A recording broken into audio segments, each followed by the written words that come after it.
The Chicago Sky locker room has officially reached its breaking point.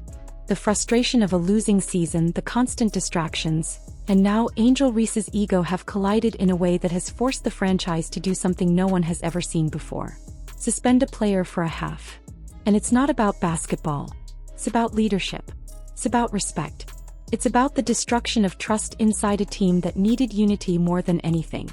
Reese's downfall has been building for months, but the tipping point came when she sat down with the Chicago Tribune and delivered what can only be described as a public execution of her teammates. She didn't just criticize the roster. She named names. She dismissed Rachel Banham, a veteran who has given her career to this league, as unworthy of leading a playoff team.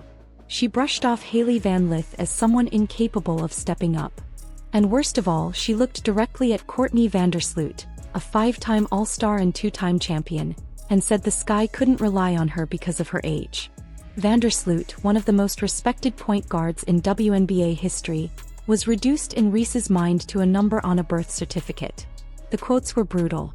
"We can't rely on Courtney to come back at the age she's at. We need someone younger with experience. We can't settle for this roster. We need great players. That's non-negotiable for me." Words that might sound like competitive fire in the abstract, but when you attach them to teammates who have bled and sweated with you for a full season, they become daggers. Banham felt blindsided. Ariel Atkins, who had defended Reese countless times in the past, finally hit her breaking point. The entire team read the interview, and the entire team was furious. It didn't take long for the fallout to hit the media. "We've all seen it. We're not happy," one source told Front Office Sports. The Sky immediately called a players-only meeting. Not to rally around their star, not to circle the wagons against outside critics, but to address the damage Angel Reese had inflicted from within. Ariel Atkins, usually one of Reese's strongest allies, spoke directly to her in that meeting. Her message was simple. This isn't leadership. This is betrayal. Rachel Banham, tired of carrying the weight of other people's egos, didn't bother sugarcoating her feelings. "I just don't care anymore. I'm over all this," she told the Chicago Sun-Times. That's the voice of a veteran who has reached her limit. Someone who has fought for years to stay in this league, who has taken every assignment, every role, every benching with professionalism, only to be dismissed publicly by a teammate who hasn't even finished her second season. The Sky organization had no choice. This wasn't just about on-court performance. This was about the values of the team, the respect of the locker room, the culture of the franchise. So they suspended Angel Reese for making statements detrimental to the team. But instead of a full game, they chose the half-game punishment, an unprecedented compromise that revealed the tension inside the front office. They couldn't ignore her behavior. They couldn't let her off the hook. But they also couldn't afford to alienate the fan base that had been told Reese was the future. So they split the difference. Sit down for a half. And the reaction across the basketball world was laughter. How do you suspend a player for a half? Is this college football? Is this a high school scrimmage? In professional basketball, if you've crossed a line big enough for discipline, you sit the full game. But the Sky were paralyzed, caught between a locker room that wanted blood and a marketing machine that couldn't afford to lose its face. The result was this bizarre, half-hearted punishment that fooled no one. What made it worse was how quickly Reese started to backpedal. The same woman who had just days earlier said, "We can't settle for this roster. We need great players," suddenly turned into Michael Jackson, moonwalking away from her own words. "I didn't mean it like that. It was taken out of context. I didn't intend to put down my teammates. I just need to be better with my language." The apology rang hollow. Not because of what she said, but because her teammates knew exactly what she meant the first time. You don't call Courtney Vandersloot old by accident. You don't dismiss Rachel Banham by mistake. These weren't slip-ups. They were convictions. Ariel Atkins didn't even bother pretending everything was fine.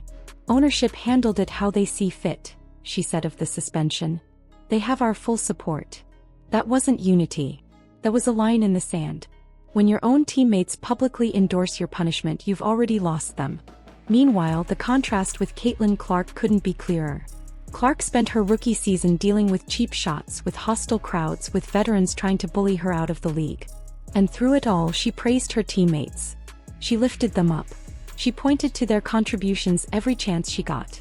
Even when she was injured, she sat on the bench, clapping, coaching, cheering. Clark built loyalty in Indiana. Reese built resentment in Chicago. That's the difference between a leader and a liability. And the Sky felt it too. Because when Reese sat even just for that half, the offense flowed better. The ball moved cleaner. The turnovers dropped. Players who had been suffocated by drama suddenly looked freer. The message became impossible to ignore. Maybe this team is better without Angel Reese. The harsh truth is that talent only buys you so much rope. Reese may lead the league in rebounds, but she also leads in turnovers.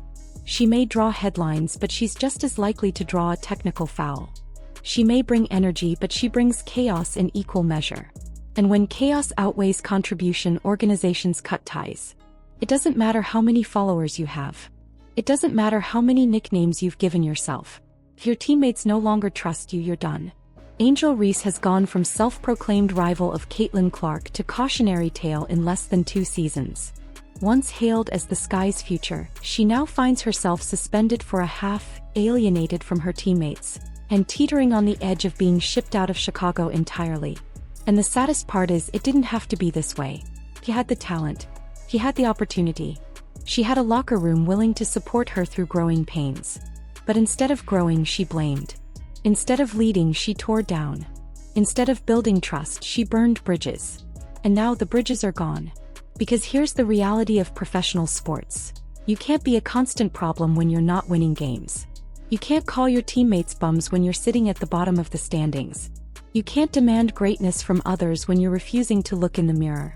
Angel Reese crossed a line, and the Chicago Sky made sure she felt it. Whether it's the first stage of a divorce or just a desperate warning shot, one thing is certain: her time in Chicago is hanging by the thinnest of threads. So what do you think? Should the Chicago Sky cut ties with Angel Reese before the damage becomes permanent? Or is there still a path for her to redeem herself? Drop your thoughts in the comments. Let's get the debate going. And if you want more deep dives into the drama shaping the WNBA, make sure you like this video, subscribe to the channel, and turn on notifications so you never miss what's next.